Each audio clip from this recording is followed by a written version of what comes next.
दिनै बर' हारिनि थाखाय मोनसे रिमार्केबल गोसोखांथावना सान आरो मोनसे जारिमिनारि सान। दिनैनि सानावनो 2020 मायथाइनि 27 जानुवारियाव एबसु आरो एनडिबिनि मोनब्रै आफाद लोगोसे इउबिपिअ बे गासै ज' लोगो नांनानै भारत सरकार आसाम सरकारनि गेजेराव मोनसे गोजोन गोरोबथा जादोंमोन आरो बे गोरोबथानि गेजेरजों बर' हारिया जोङो माखासे थांना थानो हानाय जौगानो हानाय बा राजनैतिक भाबै जोंनि अधिकारखौ जोङो मोनफुंदों। बे गोलाव 35 बोसोर सोमावसारनायनि गेजेरजों जोङो मोनथाम सुक्ति मोनबाय, बिएसि बिटिसि आरो बिटिआर। आरो दिनै बे गोथार सानाव आङो बे गोलाव समनि सोमावसारनायाव दुलाराय बर' फरायसा आफादनिफ्राय जिखिनि मुंख्लं जाबाय, एनडिबिनिफ्राय मुंख्लं जाबाय आरो गुबुन गुबुन सोमावसारगिरि माने बिएलटि आरो गुबुन गुबुन बे मुंख्लं बिथांमोननिसिम आङो गिबियावनो आफा इसोरनि खाथियाव आर'ज गाबदों जे बिथांमोननि जिउ आत्माया सोरगोआव आलो गोजोनै थायो आरो लोगोसेयैनो थांना थानाय बर' फिसाफोरनि बिथांमोना अराय जोंखौ माने बोर सारस्रिहरो। मुंख्लं न'खरफोरनो जेब्लाबो आङो दुलाराय बर' फरायसा आफादनिफ्राय अनसायनायखौ आं बावहरदों। जों बयबो मिथिगौ जे बिटिआर गोरोबथानि जिफोर दफा दङमोन बे दफानि गुबै अबजेक्टिभआनो जाबाय जे माने जोंनि सिमाखौ बारायनाय, अगमेन्टेसन अफ एक्जिस्टिं माने बिटिसिआ जिथु मोनसे 6 सिडुल काउन्सिल आरो बे 6 सिडुलखौ बिथा खालामनानै जोंनि जि सिमा आरो जि गामि, बे गामि सोसननाय आरो सिमा बारायनाय बेखौ जोङो मेन अबजेक्टिभ लादोंमोन। आरो बेबायदियैनो भारत सरकार आसाम सरकारनि खाथियाव जेब्ला सुक्ति बुजाबुजि जादोंमोन, बेयाव माने साइन जादोंमोन, बे समाव स्पष्ट भाबै जोंनाव बुंनाय दंखायोमोन जे गहपुरनि सिमुलुगुरिसिम बर' गामि आरो ट्राइबेल गामि आरो खोलाहा थानाय बिटिसिनि एक्जिस्टिं जि सिमानि खोलाहा बे बर' गामि ट्राइबेल गामिफोरखौ सोसननाय जागोन। आरो बेबायदियैनो बे अबजेक्टिभआव दङ आरो बेबायदि दिनै बाउन्डारि कमिसना हाबा मावगासिनो दङ दाजाबनाय आरो सोसननायनि थाखाय।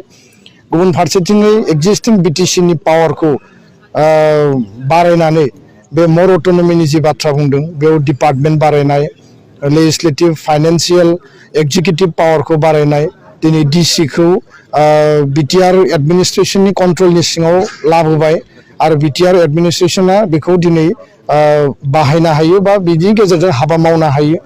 आरो बिनि अनगायैबो गोबां माखासे बेयाव दफाफोरा दङ। बिटिआरनि बायजोआव थानाय बर'फोरनि थाखाय बर' कसारि वेलफेयार काउन्सिल दानाय जाबाय, गामि नटिफिकेसन खालामनांगौ, समस्ति दानांगौ, बिसायख'थि खुंनांगौ। कार्बि आंलंनि एसटि हिलनि इस्यु बियो दाबो जोबाखै आरो बिनि थाखाय जों भारत सरकारजों रायलायबाय थादों। दा गुबैयै जुदि जोङो दिनैनि समाव मा मावफुंजाखौ होननानै जोङो जुदि हिसाब निकास लायोब्ला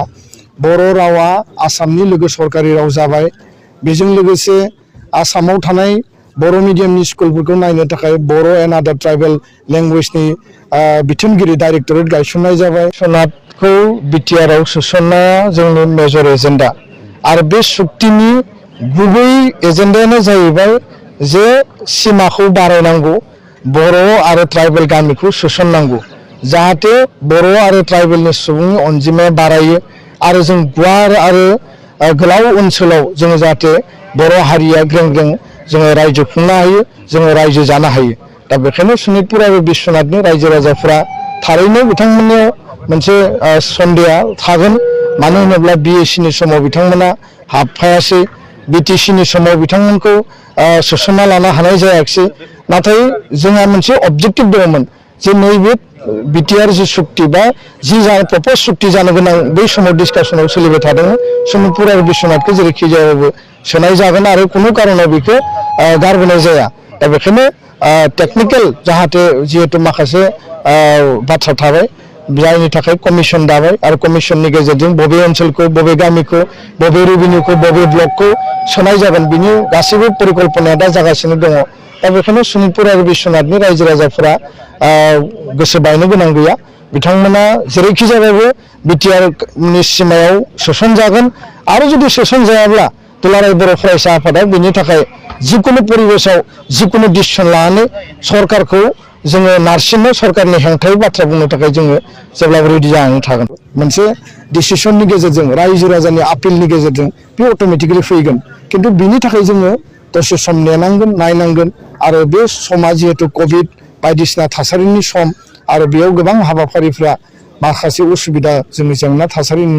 नुजानायखौबो जोङो नुनो मोनदों दा बेखायनो बड'फानि जे आदर्श आरो मोन्थोरजों बर' हारिया